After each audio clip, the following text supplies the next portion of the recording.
नमस्कार दोस्तों। 26 दिसंबर 2023 यानी कि दिन मंगलवार को मार्गशीर्ष पूर्णिमा है, अर्थात अगहन पूर्णिमा है। पूर्णिमा के दिन भगवान सत्यनारायण की विशेष पूजा और कथा करने का विधान है। प्राचीन काल से ही पूर्णिमा पर सत्यव्रत और कथा का श्रवण किया जाता रहा है। स्कंद पुराण के अनुसार सत्यनारायण व्रत की कथा सुनने मात्र से श्रीहरि साधक के सारे दुख हर लेते हैं। कलयुग में सत्य व्रत करना बहुत प्रभावशाली माना जाता है। स्कंद पुराण में कहा गया है कि सत्यनारायण भगवान विष्णु भगवान के ही रूप है। पूर्णिमा तिथि पर विशेष रूप से भगवान विष्णु और उनके स्वरूपों की पूजा की जाती है। ऐसे में इस दिन सत्यनारायण भगवान की कथा और पूजा करने की परंपरा सालों से प्रचलित है। इस कथा की महिमा को भगवान सत्यनारायण ने अपने मुख से देवर्षि नारद को बताया है। मान्यता है कि पूर्णिमा के दिन सत्यनारायण व्रत की कथा को सुनने का फल हजारों सालों तक किए गए यज्ञ के बराबर मिलता है। भगवान सत्यनारायण की कथा व्यक्ति को धर्म और सच के मार्ग पर चलने के लिए प्रेरित करती है ताकि वह सुखी और संपन्न रहे। मान्यता है कि जहाँ श्री सत्यनारायण भगवान की पूजा और कथा होती है, वहाँ गौरी गणेश नवग्रह और समस्त दिक्पाल मौजूद रहते हैं, साधक को आशीर्वाद देते हैं। सत्यनारायण व्रत कथा के प्रताप से सुखी वैवाहिक जीवन, मनचाहे वर वधू, संतान, अच्छा स्वास्थ्य, आर्थिक लाभ आदि मनोकामनाओं की पूर्ति होती है। हर पूर्णिमा पर सत्यनारायण व्रत कथा करने से परिवार के लोग सुख समृद्धि ऐश्वर्य को प्राप्त करते हैं। उनका जीवन धर्म अर्थ काम मोक्ष को सिद्ध कर लेता है और कलेश मिटते हैं।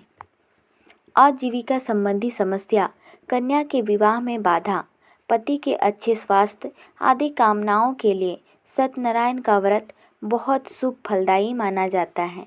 पूर्णिमा तिथि पूर्णत्व की तिथि मानी जाती है। इस तिथि को चंद्रमा संपूर्ण होता है।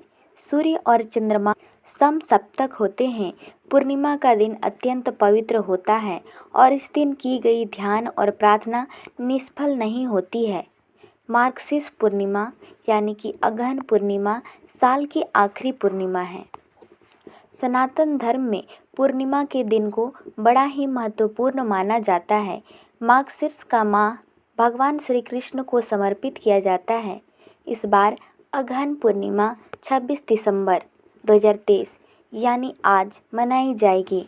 पौराणिक मान्यताओं के अनुसार मार्गशीर्ष माह से ही सतयुग काल का प्रारंभ हुआ था। मान्यता है कि इस दिन किया गया स्नान, दान और तप बेहद ही लाभकारी सिद्ध होते हैं।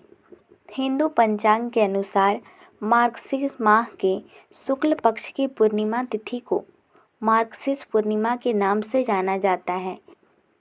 पूर्णिमा तिथि इस बार 26 दिसंबर को सुबह 5:46 पर शुरू होगी और समापन 27 दिसंबर को सुबह 6:02 पर होगी।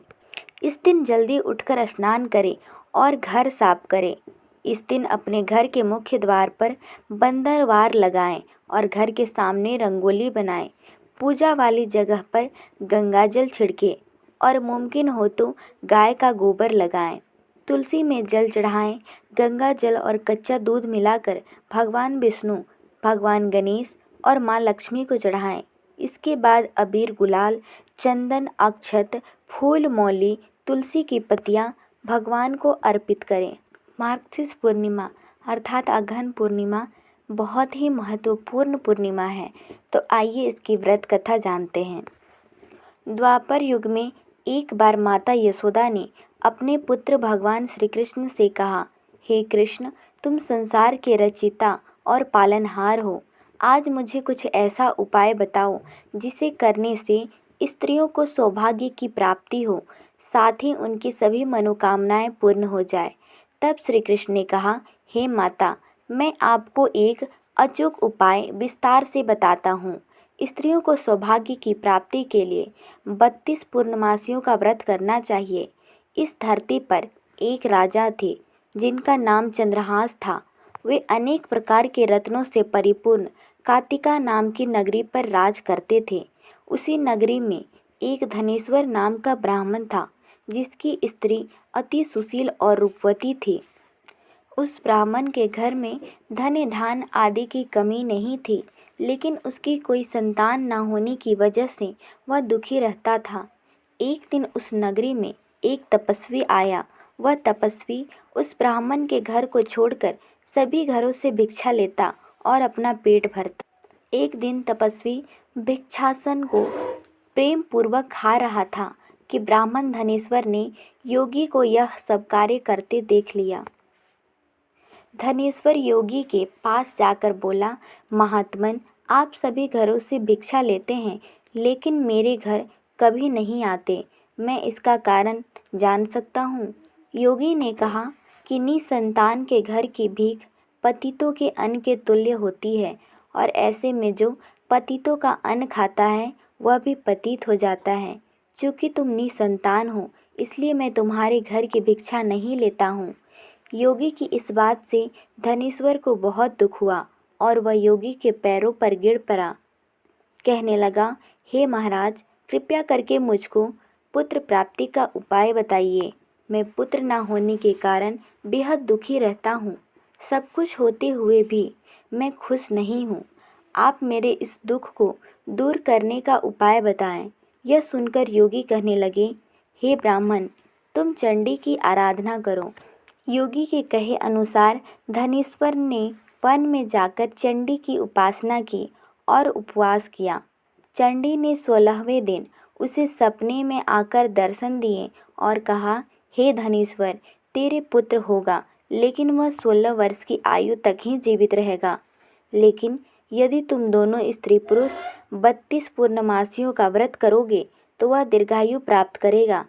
प्रातःकाल तुम्हें इस स्थान के समीप ही एक आम का वृक्ष दिखेगा। उस पर चढ़कर एक फल तोड़कर शीघ्र ही अपने घर जाना और वह फल अपनी स्त्री को खिला देना। ऋतु स्नान के बाद वह स्वच्छ होकर भगवान शंकर का ध्यान करके उस फल को खा लेगी। तब शंकर भगवान की कृपा से उसको गर्भ हो जाएगा। धनेश्वर ने ठीक वैसा ही कहा और उसकी स्त्री गर्भवती हो गई। देवी जी की असीम कृपा से उन्हें एक अत्यंत सुंदर पुत्र उत्पन्न हुआ, जिसका नाम उन्होंने देवीदास रखा। दुर्गा जी की आज्ञानुसार उसकी माता ने 32 पूर्णमासी का व्रत रखना प्रारंभ कर दिया। 16वां वर्ष लगते ही देवीदास के माता पिता को चिंता होने लगी कि कहीं उनके पुत्र की इस वर्ष मृत्यु न हो जाए। धनेश्वर ने देवीदास के मामा को बुलाया और कहा कि देवीदास 1 वर्ष तक काशी में जाकर विद्या अध्ययन करे, ऐसी हमारी इच्छा है। इसके साथ में तुम चले जाओ और 1 वर्ष के बाद इसको वापस लौटा लाना। इस तरह देवीदास एक घोड़े पर बैठकर अपनी मामा के साथ काशी के लिए निकल पड़ा। धनेश्वर ने अपने पुत्र के दीर्घायु के लिए भगवती दुर्गा की आराधना और पूर्णमासियों का व्रत करना शुरू कर दिया। इस प्रकार बराबर 32 पूर्णमासी का व्रत पूरा किया। कुछ समय बाद मामा और भांजा किसी नगर में रात बिताने के लिए ठहरे हुए थे। उस दिन उस गांव में एक ब्राह्मण की कन्या का विवाह होने वाला था। जिस धर्मशाला में वर और बारात ठहरी हुई थी, वहीं देवीदास और उसके मामा भी ठहरे हुए थे। संयोग से कन्या को तेल आदि चढ़ाकर मंडप आदि का कृत्य किया गया तो लग्न के समय वर को धनुर्वात हो गया। तब वर के पिता की नज़र देवीदास पर पड़ी और उन्होंने सोचा कि यह मेरे पुत्र जैसा ही सुंदर है, मैं क्यों न इसके साथ ही उस कन्या का लग्न करा दूं और बाद में विवाह के अन्य कार्य मेरे लड़के के साथ हो जाएंगे। ऐसा सोचकर वर का पिता देवीदास के मामा से जाकर बोला कि तुम थोड़ी देर के लिए अपने भांजे को हमें दे दो, और उसने अपनी योजना उन्हें बताई। तब उसका मामा कहने लगा कि जो कुछ भी मधुपर्क आदि कन्यादान के समय वर को मिले वह सब हमें दे दिया जाए, तो ही मेरा भांजा इस बारात का दूल्हा बनेगा।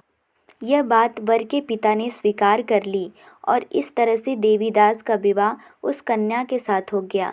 पत्नी के साथ वह भोजन ना कर सका और अपने मन में सोचने लगा कि ना जाने यह कैसी स्त्री होगी। लड़के को ऐसा करना सही नहीं लगा और उसके आंख में आंसू आ गए। तब वधू ने पूछा कि क्या बात है, आप इतने दुखी क्यों हैं। तब उसने सब बातें लड़की को बतला दी। तब कन्या कहने लगी कि अब हमारी शादी हो गई है। देव, ब्राह्मण और अग्नि के सामने मैंने आपको ही अपना पति बनाया है, इसलिए आप ही मेरे पति हैं। अब मैं आपकी ही पत्नी रहूंगी, किसी अन्य की नहीं। तब देवीदास ने कहा, ऐसा मत करिए, क्योंकि मेरी आयु कम है। मेरे बाद आपकी क्या गति होगी, इन बातों पर जरूर विचार कर लें। परंतु वह दृढ़ विचार वाली थी, बोली कि आपकी गति होगी वही मेरी गति होगी। इसके बाद देवीदास और उसकी पत्नी दोनों ने भोजन किया और शेष रात्रि वे सोते रहे। प्रातःकाल देवीदास ने अपनी पत्नी को एक अंगूठी दी, एक रुमाल दिया और बोला, हे प्रिय, इसे लो और संकेत समझकर स्थिर चित्त हो जाओ। यदि मैं जीवित रहा तो अवश्य वापस आऊँगा, वरना समझ लेना मेरी मृत्यु हो गई है। प्रातःकाल जब शादी के कार्य पूरा होने के बाद सब बाराती मंडप में आए तो कन्या ने अपने पिता से कहा कि यह मेरा पति नहीं है और पूरी बात अपने पिता को बता दी। बारात वापस चली गई। इस प्रकार देवीदास काशी चला गया। कुछ समय बाद काल से प्रेरित होकर एक सर्प रात्रि के समय देवीदास को डसने के लिए वहां पर आया, परंतु व्रत के प्रभाव से उसको काट ना सका, क्योंकि पहले ही उसकी माता ने 32 पूर्णिमा का व्रत पूरा कर लिया था। इसके बाद मध्याह्न के समय स्वयं काल वहां आकर देवीदास के शरीर से उसके प्राणों को निकालने का प्रयत्न करने लगे, जिससे वह मूर्छित होकर पृथ्वी पर गिर पड़ा। उसी समय पार्वती जी के साथ श्री शंकर जी वहां पर आ गए। उसको मूर्छित दशा में देखकर पार्वती जी ने भगवान शंकर से कहा, हे महाराज, ये वही बालक है जिसकी माता ने 32 पूर्णिमा का व्रत किया था, जिसके प्रभाव से इसका मृत्यु दोष कट गया। भवानी के कहने पर भगवान शिव जी ने उसको प्राण दान दे दिया। इधर उसकी स्त्री उसकी प्रतीक्षा कर रही थी। जब 16वां वर्ष व्यतीत हो गया तो देवीदास भी अपने मामा के साथ काशी से चल दिया और वो कुछ दिन के बाद अपनी पत्नी के घर पहुंचा। लड़की के पिता ने खूब धन धान्य के साथ अपनी पुत्री को उसके साथ विदा किया। भगवान श्री कृष्ण कहने लगे कि इस प्रकार धनीश्वर द्वारा 32 पूर्णिमाओं का व्रत रखने से उसकी पुत्र की आयु लंबी हुई। अतः जो भी स्त्रियां ये व्रत को करती हैं वे जन्म जन्मांतर में वैधव्य का दुख नहीं भोगती हैं और सदैव सौभाग्यवती रहती हैं। यह व्रत पुत्र पौत्रों को देने वाला तथा संपूर्ण मनोकामनाओं को पूर्ण करने वाला माना गया है। तो सब्सक्राइब कर दें और कमेंट में जय श्री हरि जरूर लिखें। धन्यवाद।